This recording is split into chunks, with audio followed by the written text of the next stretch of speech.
Et ravi de voir dans cette salle les leaders des États qui sont, vu les circonstances et vu les raisons historiques, sont nos alliés, avec qui nous avons un partenariat stratégique et avec qui nous construisons la collaboration en prenant compte des intérêts des uns des autres. Dans cette rencontre dans la capitale nord devient une tradition qui permet d'échanger nos points de vue, nos avis sur des questions actuelles pour nos pays. Aujourd'hui, nous avons la possibilité de faire le point sur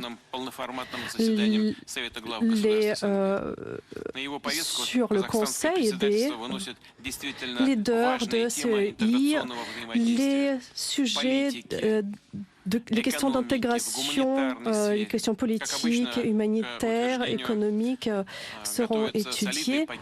Il y a un paquet de documents qui est préparé. Lors de cette rencontre, nous allons faire attention et parler de partenariats d'investissement dans le cadre de CEI pour essayer de développer les liens de coopération, parler de la souveraineté économique et technologique.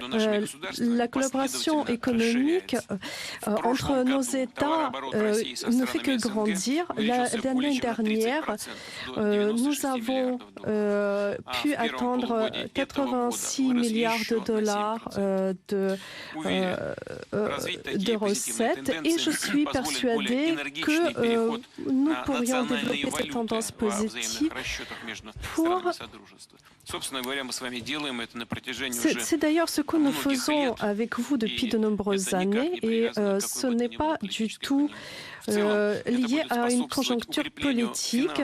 Cela va renforcer la souveraineté financière de nos États, de développement des marchés et l'intégration économique.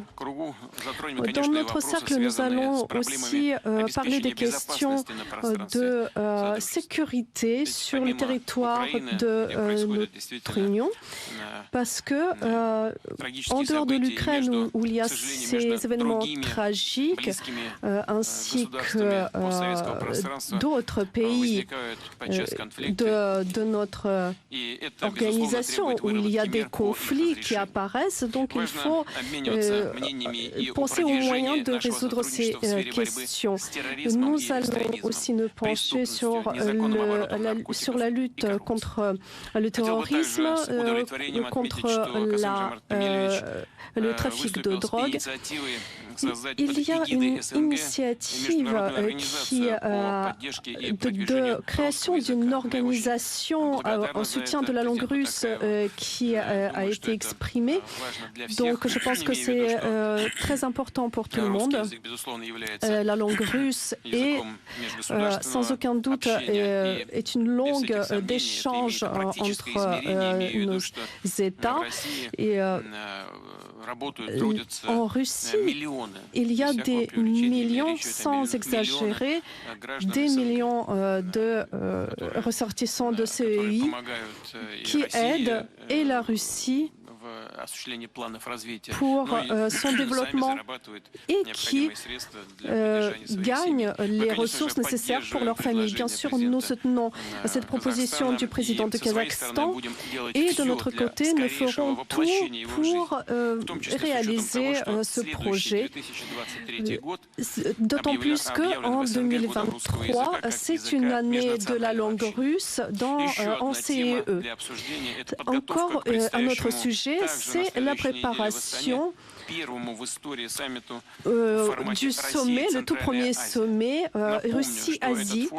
Je rappelle que ce sommet qui va avoir lieu pour les 30 ans de collaboration entre la Russie et les pays de l'Asie. Chers amis, nous avons beaucoup de questions. Et avant de commencer, nous avons déjà pu en parler un tout petit peu. Bien sûr que dans l'économie et l'aspect international, ces questions-là nous intéressent beaucoup.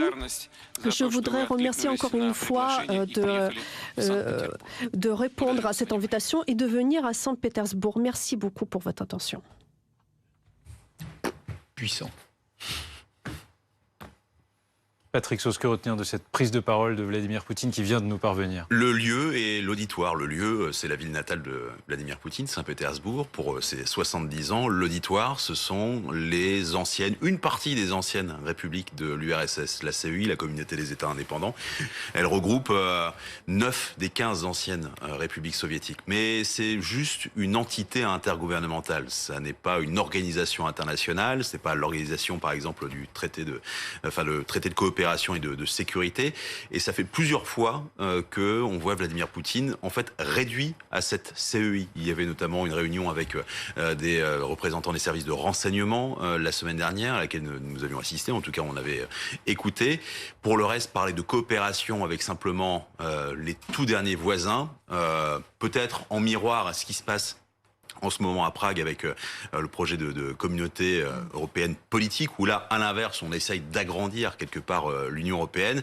Voilà, plus que le fond, encore avec la coopération économique, les envies de coopération Russie-Asie, mais alors quelle Asie? C'est plutôt le fait que Vladimir Poutine est encore une fois de plus en plus isolé. C'était l'organisation du traité de coopération de sécurité qui regroupait encore énormément de monde. Là, on est réduit à la CEI depuis plusieurs fois. La CEI qui est une espèce de dernière ruine de l'Empire soviétique.